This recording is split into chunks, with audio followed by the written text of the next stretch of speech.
உங்கள் favourite TV ஷோக்களை இனி miss பண்ண தேவையில்லை. ZEE5 இல் முற்றிலும் இலவசமாக காணுங்கள். இங்கேயும் எப்பொழுதும். ஹஸ்பண்ட் சார் வந்துட்டீங்களா? என்ன ஆச்சு? மாமாவை கொலை பண்ண கொலையாளி வந்தானா? உங்ககிட்ட மாட்டினானா? யாருன்னு அடையாளம் தெரிஞ்சதா? நம்ம எதிர்பார்த்த மாதிரி அப்பாவை கொலை பண்ண வந்தது கொலகாரன் இல்ல, கொலகாரி தான் வந்தா.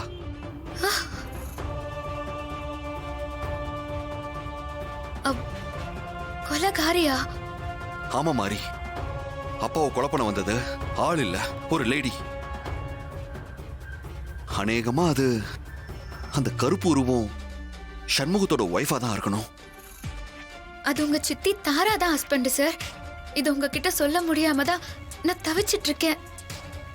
கருப்பு முகமுடி போட்டுக்கிட்டு அடையாளம் கண்டுபிடிக்க முடியாத மாதிரி வந்தா. அவன் முகத்தை பார்க்கறதுக்காக நான் போராடினேன். நான் எவ்வளவோ ட்ரை பண்ணியும் முகத்தை பார்க்க முடியல. ஆனா நான் அவ இடது கையில கத்தியால கிழிச்சு விட்டுருக்கேன். அத அடையாளமா வச்சு அவளை எப்படி கண்டுபிடிச்சிடலாம்?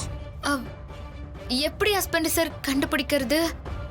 காயத்துக்கு மருந்து போடுறதுக்கு அவ பக்கத்துல இருக்க ஏதாவது ஒரு ஹாஸ்பிட்டலுக்கு தான் போய் ஆகணும்.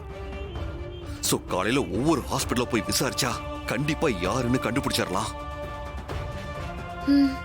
அதுவும் சரிதான்.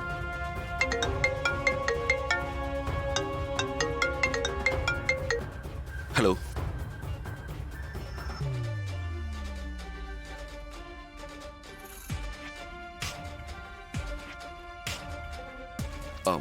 என்ன ஹஸ்பண்ட் சார்? நான் கொஞ்சம் அவசரமா வெளிய போயிட்டு வந்துறேன்.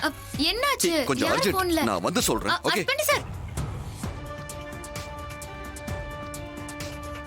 ஐயோ, யார்கிட்ட இருந்து போன் வந்திருக்கும்? என்கிட்ட கூட சொல்லாம அவசரமா எங்க போறாரு?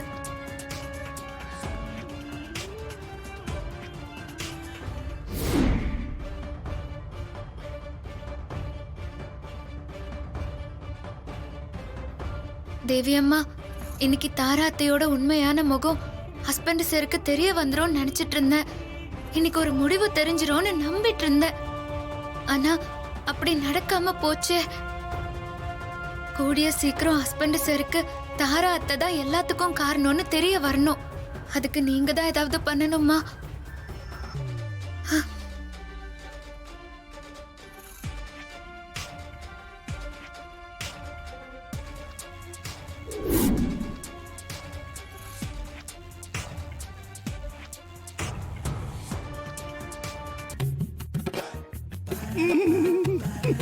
எப்படி லட்டு மாதிரி இருக்குது பாரு டாக்டர் ஜோதிமணி. வா வா வண்ண மலரி.